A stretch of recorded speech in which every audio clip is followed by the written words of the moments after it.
protognósticos. Eles acreditavam nos aeons, nas emanações, em diversos deuses, em entidades angélicas que influenciavam o comportamento e o destino dos homens.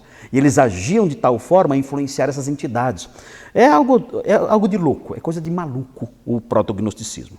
Veja o versículo 12 e o versículo 13.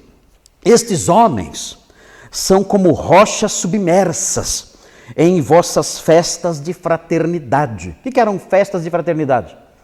O que eram as festas de agape? Eram grandes reuniões em que os crentes participavam de refeições.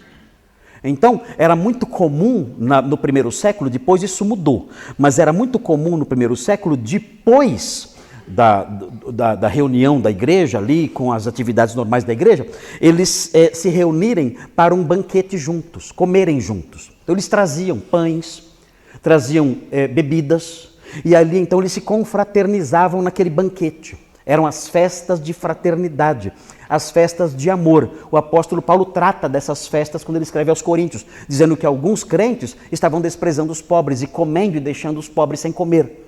E alguns estavam até se embriagando nessas festas. Então, isso deu problemas na igreja primitiva. Depois isso foi sendo abandonado. Quando chegou mais ou menos no século IV, já não tinha mais, elas chegaram a ser até proibidas.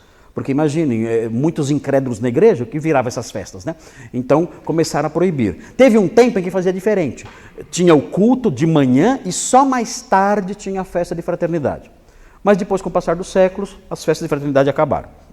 Mas nessa época aqui, as festas de amor ainda existiam. E esses homens participavam disso. Vejam aí o que diz o texto, como eles se comportavam. Eles são como rochas submersas em vossas festas de fraternidade, banqueteando-se juntos, sem qualquer recato. O que é recato?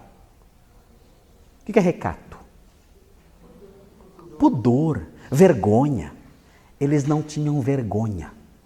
Eram homens desavergonhados.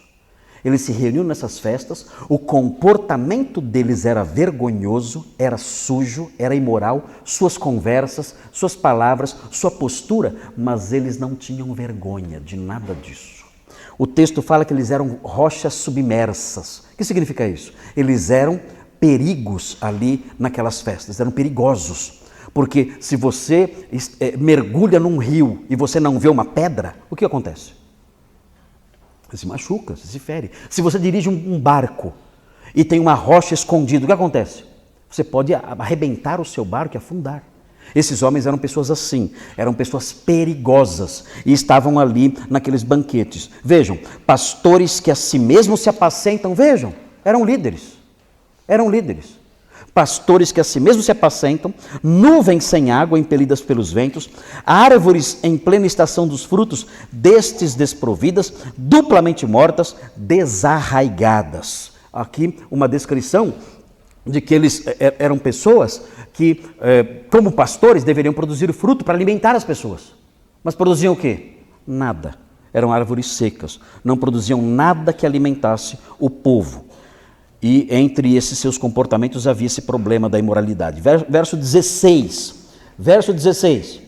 Os tais são murmuradores, são descontentes, andando segundo suas paixões, suas inclinações. Eles seguiam suas inclinações. Versículo 18. Os quais vos diziam, no último tempo haverá escarnecedores, andando segundo suas ímpias paixões. De novo, eles seguiam suas paixões naturais. Versículo 19. São estes os que promovem divisões sensuais, ou seja, homens naturais, que seguiam os ditames das suas inclinações naturais. Eram esses os falsos mestres que havia lá naquela igreja a qual Judas escreve.